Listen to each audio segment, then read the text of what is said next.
اور اس کا ذکر کریں گے. تو ایسا انسان جو اپنے دل کی بات دل میں نہ رکھ سکے وہ کچا انسان ہے نا. ہواؤں سے اور پہاڑوں سے اور ہر چیز سے زیادہ مضبوط فیت تو اسی کا ہے جو صرف اللہ پہ یقین رکھتا ہے اور سمجھتا ہے کہ میرا دیا ضائع نہیں ہوگا خواہ کسی کو نہ ہی خبر ہو. پھر یہ ہے کہ صدقہ دے کے احسان نہیں جتانا چاہیے کسی پر. اللہ تعالیٰ فرماتے ہیں یا ایھا الذین آمنوا لا تبطلوا صدقاتکم بالمن والأذی، اے لوگو جو ایمان لائے ہو اپنے صدقوں کو احسان جتا کے اور دکھ دے کے ضائع نہ کرو. کالذی ينفق مالہ رئاء الناس، اس شخص کی طرح جو اپنا مال محض دکھاوے کے لیے خرچ کرتا ہے. ولا یؤمن باللہ والیوم الآخر، اور وہ اللہ اور یوم آخرت کو مانتا ہی نہیں. خواہ وہ زبان سے کہتا ہوں میں مانتا ہوں، نہ نہیں. اگر تم مانتے ہوتے تو پھر دے کے یوں احسان نہ جتاتے. کیوں؟ اس لیے کہ تم نے تو اللہ کی خاطر دیا ہوتا اور آخرت میں جزا پانے کے لیے دیا ہوتا، پھر تمہیں ضرورت نہ رہتی یہ احسان جتانے کی. نبی صلی اللہ علیہ وسلم نے فرمایا 3 قسم کے لوگ ایسے ہیں جن سے اللہ تعالیٰ قیامت کے دن بات بھی نہیں کرے گا، نہ ان کی طرف نظر رحمت سے دیکھے گا، نہ ان کو پاک کرے گا. نمبر 1، احسان جتانے والا شخص، دوسروں کو ٹارچر کرے، کچھ کر کے اس کے ساتھ پھر اس کو ذلیل کرے دوسروں میں. نمبر 2، تکبر کی وجہ سے تہمت نیچے لٹکانے والا، یعنی کپڑا اتنا پہنے کہ وہ زمین پہ لڑکھڑا رہا اور کہ ہمیں نہیں پرواہ، ہمارے پاس بہت ہے، ہم زمین پہ بھی رول سکتے ہیں. یہ تکبر اللہ کو نہیں پسند، کیونکہ اللہ نے نعمتیں اس لیے نہیں دی. اور نمبر 3، جھوٹی قسم کھا کے اپنا مال بیچنے والا. نبی صلی اللہ علیہ وسلم نے فرمایا قیامت کے دن ایک شخص کو لایا جائے گا جس سے اللہ نے ہر قسم کے مال سے نوازا تھا. اللہ تعالیٰ اپنی نعمتیں جتائے گا، وہ اعتراف کرے گا، پھر اللہ تعالیٰ اس سے پوچھے گا پھر تو نے کیا عمل کیا؟ وہ کہے گا میں نے اس راہ میں خرچ کیا جسے تو پسند کرتا تھا. اللہ تعالیٰ فرمائے گا تم جھوٹ کہتے ہو، تم تو اس لیے خرچ کرتے تھے کہ تمہیں لوگ سخی کہیں، وہ دنیا میں تم کو کہا جا چکا. پھر فرشتوں کو حکم ہوگا جو اسے گھسیٹتے ہوئے جہنم میں جا پھینکیں گے. یعنی سب کچھ دے کر بھی انسان کچھ نہ پائے. کیوں؟ اس لیے کہ دکھاوا کرے کہ یہ اللہ تعالیٰ کو پسند نہیں ہے. کیونکہ دکھاوا ایک طرح کا دھوکہ ہے نا، لوگوں کو بتا رہا ہے کہ میں نے اللہ کے لیے کیا ہے، اور حقیقت میں اس کی نیت لوگوں سے اپنی تعریف کروانا ہے اور اللہ کی بڑائی کے لیے نہیں خرچ کیا. جو اللہ کو بڑا سمجھتا ہے وہ کبھی ایسی حرکت نہیں کر سکتا، کیونکہ اسے پتا ہے کہ اس رب کی راہ میں دے رہا ہوں جس نے مجھے دیا ہے. نبی صلی اللہ علیہ وسلم نے فرمایا جو اخلاص اور نیک نیتی سے صدقہ کرے گا اس کے لیے وہ صدقہ جہنم سے آڑ بن جائے گا. آپ نے فرمایا خرچ کرو اور گنو نہیں ورنہ اللہ تعالیٰ بھی تمہارے لیے گنے گا، روکو نہیں ورنہ اللہ تعالیٰ بھی تجھ سے مال کو روک دے گا، اور دے جتنا تجھ سے دیا جا سکے. تو یہ ہے کہ بعض اوقات جب آپ دیں تو مثلا کہیں دینے کے لیے چینج رکھا ہوا یا کچھ بھی تو اٹھایا اور دے دیا. ہر وہ گن گن کے چھوٹا چھوٹا چینج، اور ایسا نہیں کرنا چاہیے کیونکہ اللہ تعالیٰ کو یہ چیز پسند نہیں کہ میں نے تو بے حساب نعمتیں دی ہیں، میرے راستے میں دینے لگا تو گننا شروع ہو گیا کتنا دے رہا ہوں. اور بعض اوقات انسان گنتا کیوں ہے؟ تاکہ بتا سکے. تو جس کو اللہ کو دینا ہے اس کو گننے کی ضرورت نہیں ہے. نبی صلی اللہ علیہ وسلم نے فرمایا اخلاص سے صدقہ کرنے والا عرش الہی کے سائے میں ہوگا. پھر یہ کہ صدقہ خیرات کرنے والوں کو فقر و فاقہ کا خوف نہ ہوگا. اللہ تعالیٰ فرماتے ہیں الشیطان یعدکم الفقر ویأمرکم بالفحشاء واللہ یعدکم مغفرۃ منہ وفضلا واللہ واسع علیم. شیطان تمہیں مفلسی سے ڈراتا ہے، وہ تمہیں بے حیائی کا حکم دیتا ہے، جبکہ اللہ تعالیٰ تمہیں اپنے فضل اور مغفرت کی امید دلاتا ہے، اور اللہ بڑی وسعت والا اور جاننے والا ہے. نبی صلی اللہ علیہ وسلم حضرت بلال کے پاس آئے، ان کے پاس کھجوروں کا ڈھیر تھا. آپ نے پوچھا بلال یہ کیا ہے؟ عرض کیا یہ ایک چیز ہے جس کو میں نے کل کے لیے جمع کیا. آپ نے فرمایا کیا تو اس سے نہیں ڈرتا کہ دوزخ کی آگ قیامت کے دن اس کا بخار بنے؟ بلال اس کو خرچ کرو اور عرش عظیم کے مالک سے افلاس اور فقر کا خوف نہ کرو. قرآن پاک میں اللہ تعالیٰ فرماتے ان ربی یبسط الرزق لمن یشاء من عبادہ ویقدر له وما انفقتم من شیء فهو یخلفہ وہو خیر الرازقین. اللہ جس کے لیے رزق چاہتا ہے خوب وسیع کر دیتا ہے، بڑھا دیتا ہے، زیادہ سے زیادہ اس کو ملٹیپلائی کر دیتا ہے، اور جس کے لیے چاہتا ہے تنگ کر دیتا ہے. ان نون ریزن سے برکت اٹھتی جاتی ہے اور انسان خوف میں مبتلا ہو جاتا ہے. اور فرمایا جو بھی چیز تم خرچ کرو کہ اللہ تعالیٰ اس کے پیچھے اور لے آئے گا. وہ یخلف، اخلف یخلف ایک ناپ کہتے پیچھے اور لانا. تم آگے نکالتے جاؤ، پیچھے سے فریش اور تازہ اور نئی اور آتی چلی جائے، اور وہ بہترین رزق دینے والا ہے. نبی صلی اللہ علیہ وسلم نے فرمایا، اور یہ بات آپ نے قسم کھا کے فرمائی، صدقہ کرنے سے مال کم نہیں ہوتا. کیونکہ ہمارا خوف یہ ہوتا ہے نا کہ دے کے پر ہمارے پاس کیا ہوگا. ٹھیک ہے انسان اپنے لیے استعمال کرے کیونکہ خود پہ خرچ کرنا بھی وہ بھی ایک ثواب ہے، بیوی بچوں پہ خرچ کرنا بھی ثواب ہے، لیکن جب اللہ کی راہ میں دینے لگے تو یہ نہ سوچے کہ ختم ہو جائے گا۔ فرمایا صدقہ کرنے سے مال کم نہیں ہوتا بلکہ اس میں برکت ہوتی ہے، مال بڑھتا ہے، اور کسی کے قصور کو معاف کرنے سے اللہ عزت بڑھا دیتا ہے۔ یعنی اگر کسی نے ہمارے ساتھ کوئی زیادتی کی ہے، کوئی غلطی کی ہے، تو ہم اس کو معاف کر دیں یہ سوچ کے کہ اللہ تعالیٰ ہمیں بھی معاف کر دے، ایسے انسان کی عزت بڑھتی جاتی ہے۔ اور جو کوئی تواضع اختیار کرتا ہے اللہ تعالیٰ اس کو بلندی عطا کرتا ہے، یعنی جو جھک جاتا ہے اللہ اس کو بڑا کر دیتا ہے۔ آپ صلی اللہ علیہ وسلم نے فرمایا جو آدمی اپنے زائد مال میں سے دیتا ہے وہ لینے والے سے افضل نہیں جبکہ لینے والا محتاج ہو۔ نبی صلی اللہ علیہ وسلم نے فرمایا ایسے لوگوں کی طرف دیکھو جو تم سے کم تر ہوں، ان کی طرف مت دیکھو جو مال و دولت میں تم سے بڑھ کر ہوں، اس طرح زیادہ لائق ہے کہ تم اللہ کی ان نعمتوں کی ناقدری نہ کرو جو اس کی طرف سے تم پر آئی ہیں۔ کیونکہ انسان اگر اپنے سے بڑوں کو دیکھتا رہے گا تو دل میں حسرت اور غم اور افسوس آئے گا کہ ہمارے پاس کیوں نہیں، اور اس طرح جو ہے اس کے بارے میں بھول جائے گا، پھر شکر نہیں ادا کر سکے گا۔ اب یہ ہے کہ صدقہ خیرات کس کس چیز کا ہونا چاہیے۔ قرآن پاک میں اللہ تعالیٰ فرماتے ہیں کہ جو کچھ تم نے کمایا ہے اور جو تم نے زمین سے نکالا ہے اس میں سے اچھی چیزیں اللہ کی راہ میں خرچ کرو، اور کوئی ردی چیز دینے کا ارادہ مت کرو، حالانکہ وہی چیز اگر کوئی تمہیں دے تو تم اسے ہرگز قبول نہ کرو، الا یہ کہ تم چشم پوشی کر جاؤ، جان لو بے شک اللہ بے نیاز اور تعریف والا ہے۔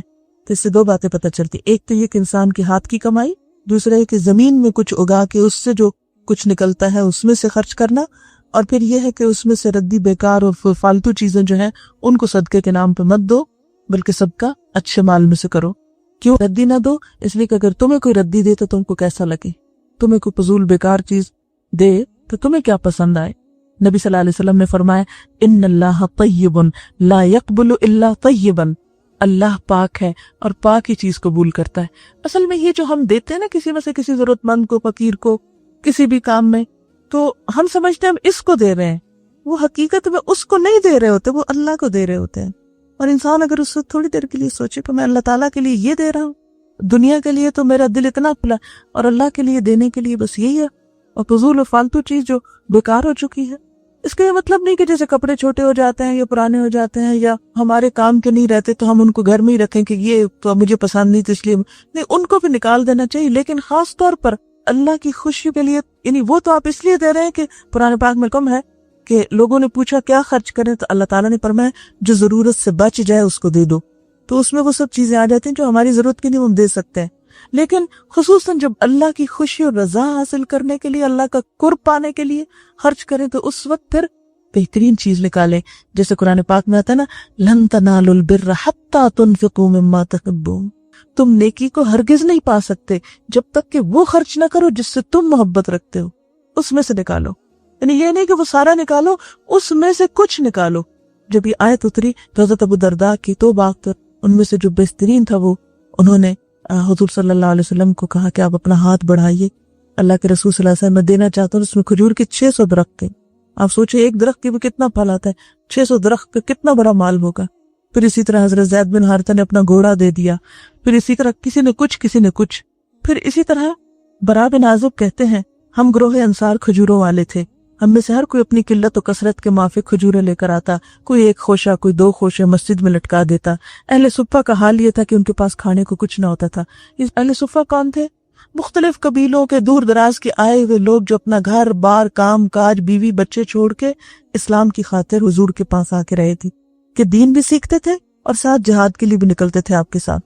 تو وہ چونکہ اپنی کوئی کمائی نہیں کر سکتے تھے، مدینہ میں ان کا کوئی گھر نہیں تھا، کوئی ان کے بزنس نہیں تھا، کچھ اور نہیں تھا، کیونکہ اگر وہ ان چیزوں میں پھر لگ جاتے تو پھر دین کون سیکھتا حضور صلی اللہ علیہ وسلم سے، اور اگر وہ لوگ نہ سیکھتے تو ہم تک کیسے پہنچتا۔ بہرحال اب ہوا یہ کہ لوگ آ کے اپنی کھجوریں وہاں رکھ دیتے۔ اب ہوتا یہ کہ جب کوئی ان میں سے آتا اور انہیں بھوک لگتی تو وہ کیا کرتے کہ اس سے کچھ کھجوریں گرا لیتے، کوئی خشک گرتی کوئی تر گرتی وہ کھا لیتے۔ جنہیں نیکی کی رغبت نہ ہوتی وہ ایسے خوشے لاتے جن میں ناقص اور ردی کھجوریں ہوتی اور ٹوٹے پھوٹے ہوئے لے کر آتے۔ تب اللہ تعالیٰ نے یہ آیت نازل کی، برا کہتے ہیں کہ اس کے بعد ہر شخص اچھی کھجوریں لاتا تھا، یعنی یہ لوگ جو اسلام کی خاطر نکل کر آئے ہیں ان کو تم ردی کھجوریں دے رہے۔ نبی صلی اللہ علیہ وسلم نے فرمایا پاکیزگی کے بغیر نماز قبول نہیں ہوتی، یعنی کپڑے پاک ہونے چاہیے، جسم پاک ہونا چاہیے، جگہ پاک ہونی چاہیے، اور حرام مال سے صدقہ قبول نہیں ہوتا۔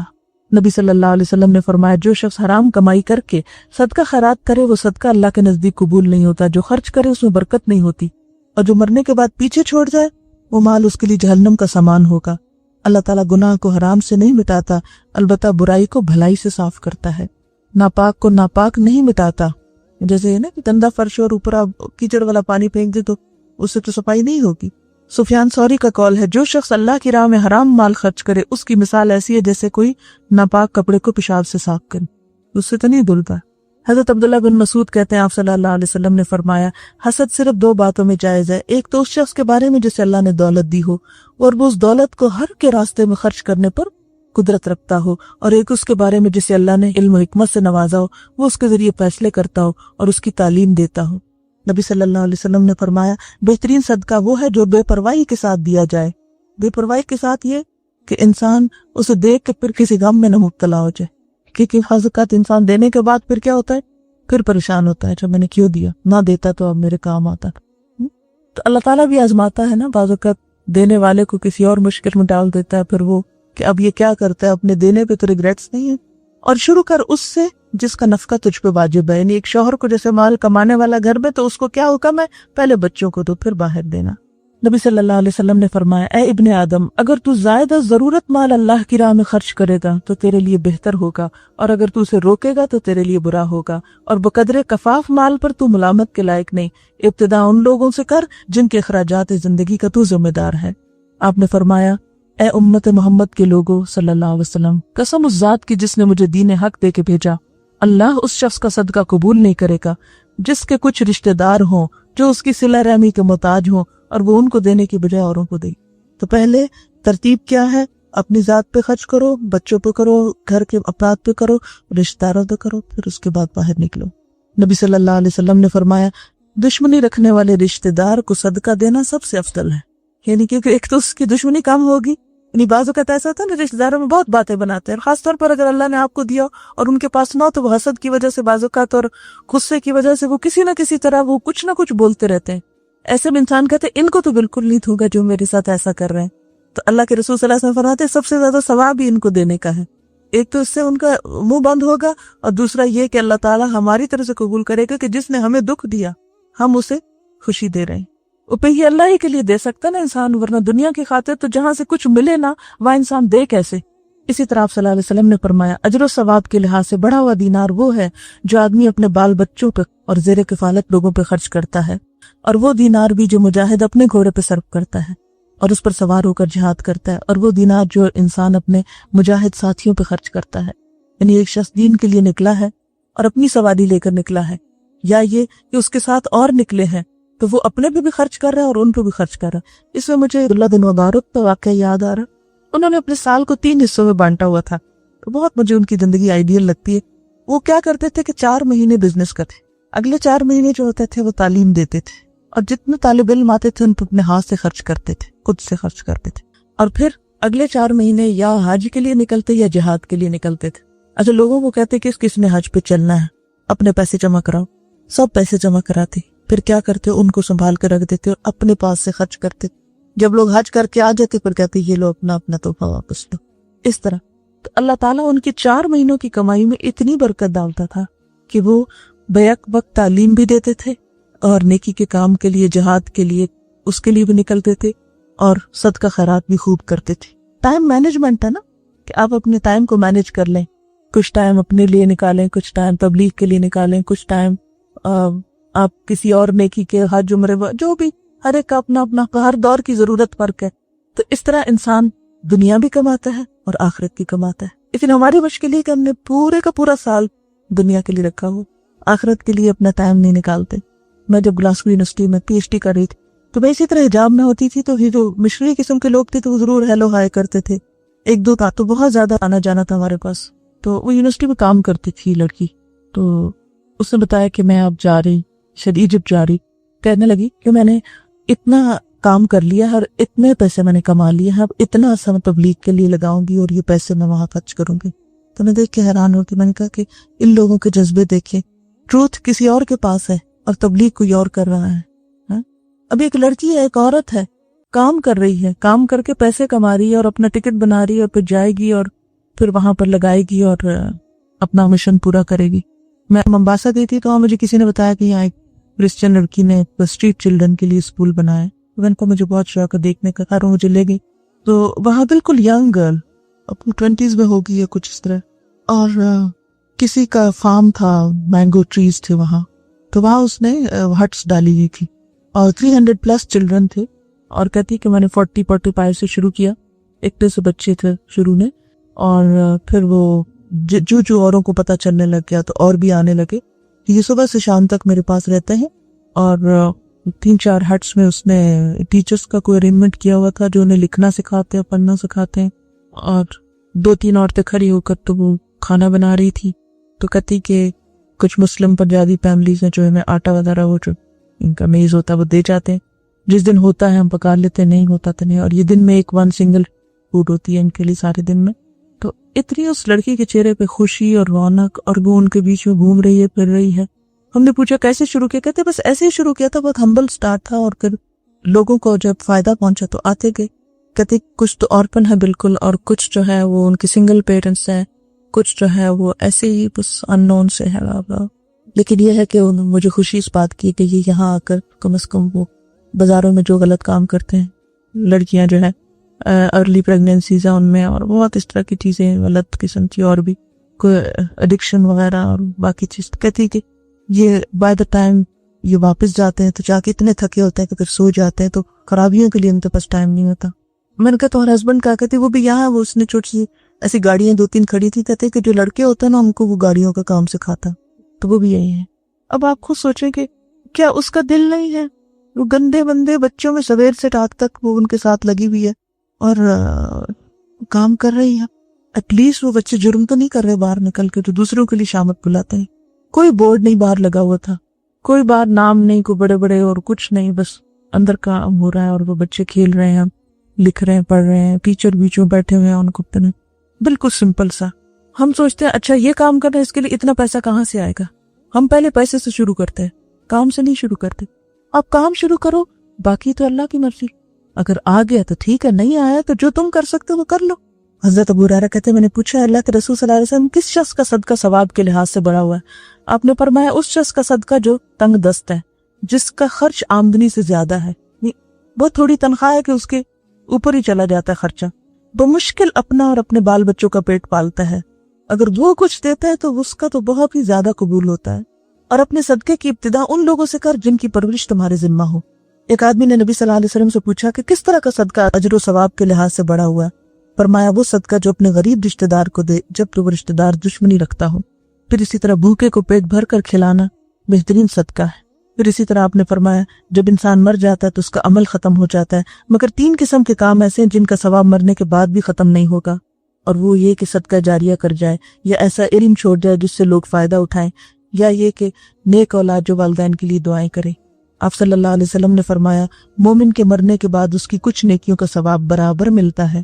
کسی کو اس نے دین کی تعلیم دی اور دین کا علم پھیلایا تو جب تک اس کے پڑھائے ہوئے لوگ دنیا میں نیک کام کریں گے اسے بھی ثواب ملتا رہے گا. اسی طرح کسی نے مسجد یا مدرسہ پر قرآن وقف کیا, یا مسجد کی تعمیر کی, یا مسافروں کے لیے کوئی سرائے بنوائی, یا نہر کھدوائی, یا اپنی زندگی میں صحت کی حالت میں کوئی نیک کام کیا اور اس میں اپنا پیسہ لگایا, اس کے نام اعمال میں ثواب لکھا جاتا رہے گا.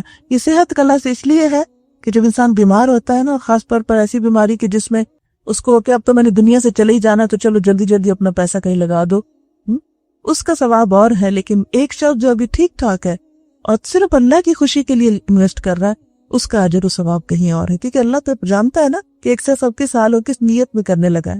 آپ صلی اللہ علیہ وسلم نے فرمایا کہ آدمی کا اپنی زندگی میں 1 درہم خرچ کرنا موت کے وقت 100 درہم خرچ کرنے سے بہتر ہے.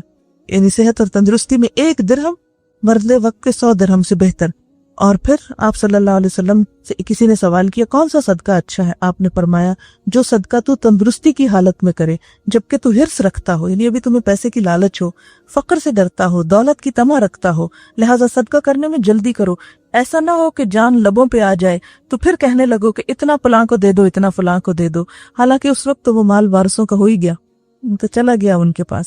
ایک شخص نے دریافت کیا اللہ کے رسول صلی اللہ علیہ وسلم کون سا صدقہ بہتر ہے؟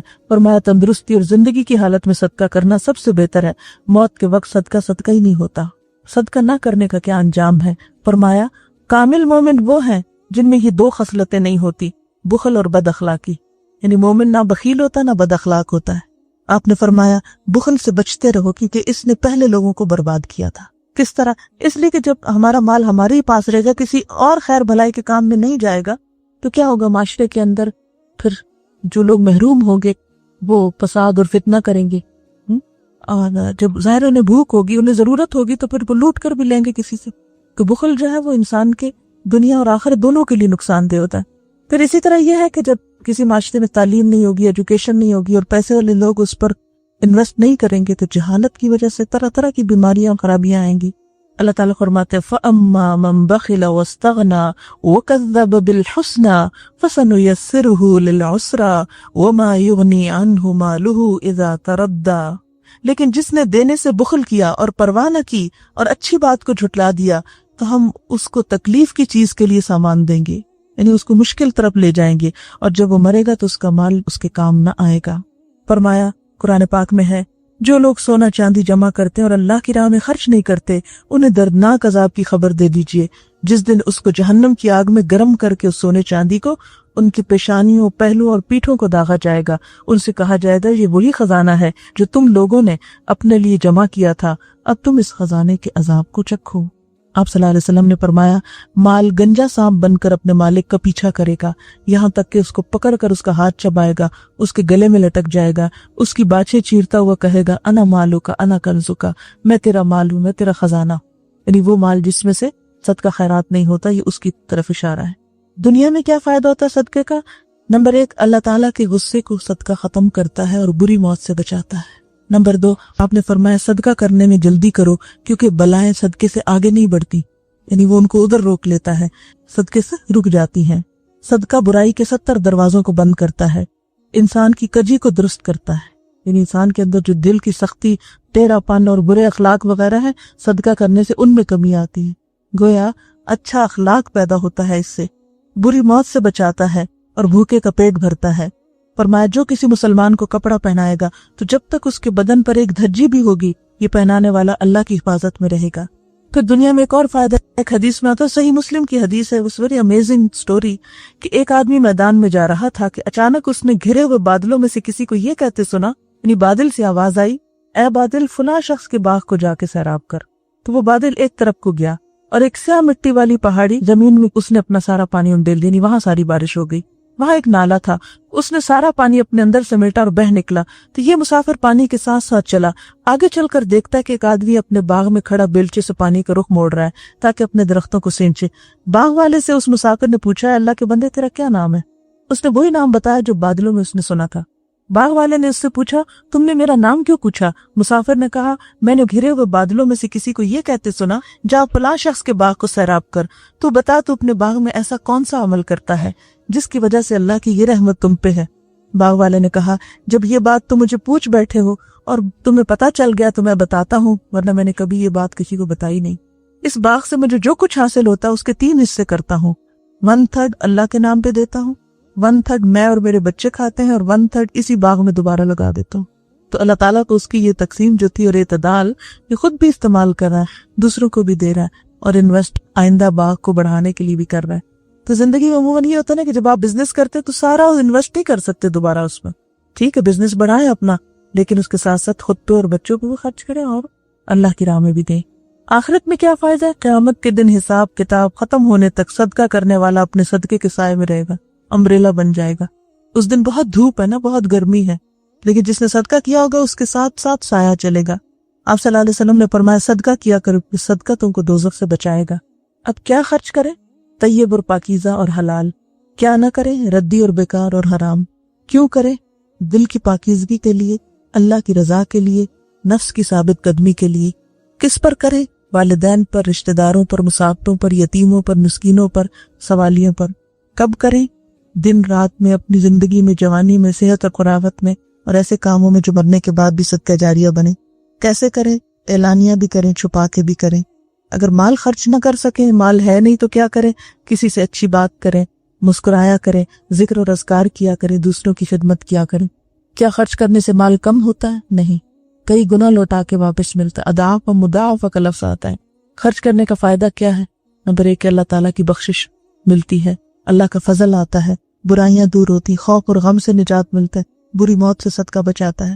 خرچ کیا ہوا ضائع بھی ہو جاتا ہے، جی ہاں، احسان جتا کے، اذیت دے کے، دکھاوا کر کے۔ قبولیت کب ہوتی ہے صدقے کی؟ اخلاص سے، اچھی نیت سے، احسان نہ جتا کے، ریاکاری سے بچ کے، اذیت نہ دے کے۔ ہم اللہ کی راہ میں خرچ کیوں نہیں کرتے؟ شیطان ہمیں فقر و فاقہ سے ڈراتا ہے، برے کاموں کو پرکشش بنا کر دکھاتا ہے، ان میں خرچ کرنے کی طرف لے جا رہے ہیں، کیونکہ جب مال اچھے میں نہیں استعمال ہوگا تو کہیں تو ہوگا، پھر وہ بری چیزوں میں تو لگ جاتا ہے۔ یہ وجہ کہ آج ہم دیکھتے ہیں کہ مسلمانوں کا مال زیادہ سے زیادہ اسراف میں، دکھاوے میں، نمائش نمود اور فالتو فضول چیزوں میں پہنچ جاتا ہے، لیکن انسانیت کی بھلائی کے حقیقی کاموں کے لیے مشکل ہو جاتی ہے۔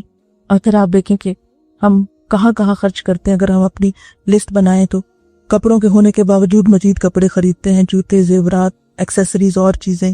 پھر اسی طرح کہاں شوق سے کرتے ہیں، مثلاً اپنی خوبصورتی کے لیے سے میک اپ وغیرہ، اس میں ہزاروں روپے بھی ہم پارلر میں لگائے تو ان کو مشکل نہیں لگتی۔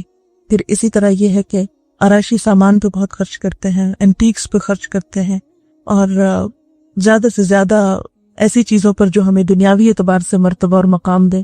پھر اسی طرح دکھاوے، یعنی بعض اوقات ایک چیز ہوتی ہے ہمیں دکھاوے کے لیے نئے ماڈل کی کار لے لیتے ہیں کہ دوسروں کو ہم امپریس کر سکیں۔